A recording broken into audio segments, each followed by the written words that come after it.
This video is about something incredibly important. It's the one factor that defines which nations will thrive and which will be left behind. Every year, people ask, is America over? Some ask with anxiety, others with excitement, but almost everyone ignores the most basic reality. There is a single factor that decides which nations prosper and which stay trapped in poverty, which societies remain strong and which stay unstable. Very few people truly grasp this concept, even though it has decided the fate of civilizations for thousands of years. It's not an ideology, it's not raw intelligence, and it's not even technology. The ultimate deciding factor in a nation's destiny is geography. It's the land beneath your feet, the rivers, the mountains, the plains, and the oceans that you didn't choose, but were simply born into. When you look at the world today, you have to ask, why is Africa still struggling? Why are some countries trapped in endless conflict? It all comes back to geography. Once you understand geography as the root of success, the story of human history looks completely different. You stop seeing random events and start seeing patterns. You begin to understand why some regions took an early lead while others have been struggling for centuries. To get this, we have to go back in time. Think of history like a grand strategy game where the land you're assigned at the start determines your entire future. The first humans emerged in East Africa and slowly spread across the globe, eventually settling in 6 specific areas that became the world's greatest civilizations. These spots weren't chosen by accident. They offered water, food, protection, and mobility. Everything that was a luxury back then. These 6 regions were the Olmec region in Mexico, the Norte Chico and Inca regions in Peru, the Nile River in Egypt, Mesopotamia in Iraq, the Indus Valley in what is now India and Pakistan, and the Yellow River Basin in China. These were the places where the first cities rose, where writing began, and where organized governments formed. Their success wasn't about culture or technology, it was geography. If you want a society to survive for millennia, you need fresh water, because no population survives without it. You need fertile land to consistently produce food. You need natural barriers like mountains, deserts, or oceans for protection. And you need easy transport, like long, calm rivers, to move goods. Look at Egypt's Nile River. It has every single one of those qualities. It's as if nature handpicked Egypt and gave it everything a society needs. The pyramids weren't a coincidence. They were the result of extreme stability, food security, and safety. Egypt thrived for 3 main reasons. First, the Nile was the most predictable river in the world, flooding right on time and leaving behind fertile soil that fed millions. Second, the river was a natural highway. Because of the way the current flows north and the wind blows south, boats could travel the entire length of the country with ease. No other ancient civilization had a transport system that efficient. Third, Egypt was surrounded by vast deserts that acted as natural walls. Invading Egypt meant marching an army through miles of scorching sand where few would survive. With food, security, and transport locked down, Egypt enjoyed a level of stability no one else could match, remaining a top civilization for 3,300 years.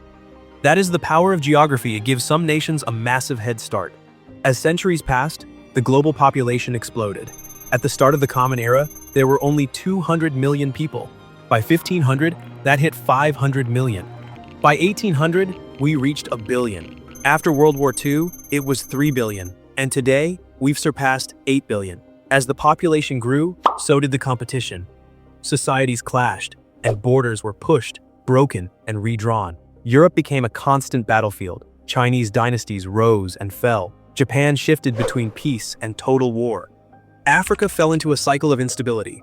By 1900, everything changed. Technology transformed the world.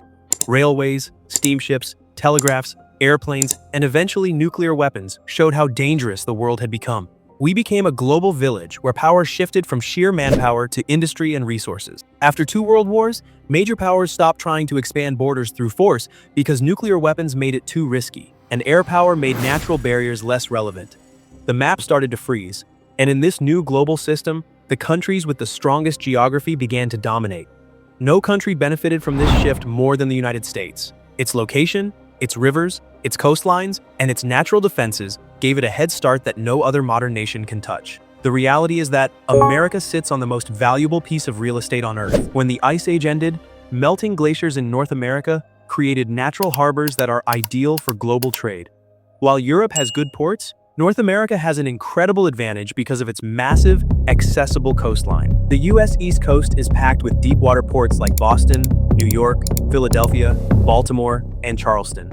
These allow massive ships to dock easily and move goods quickly.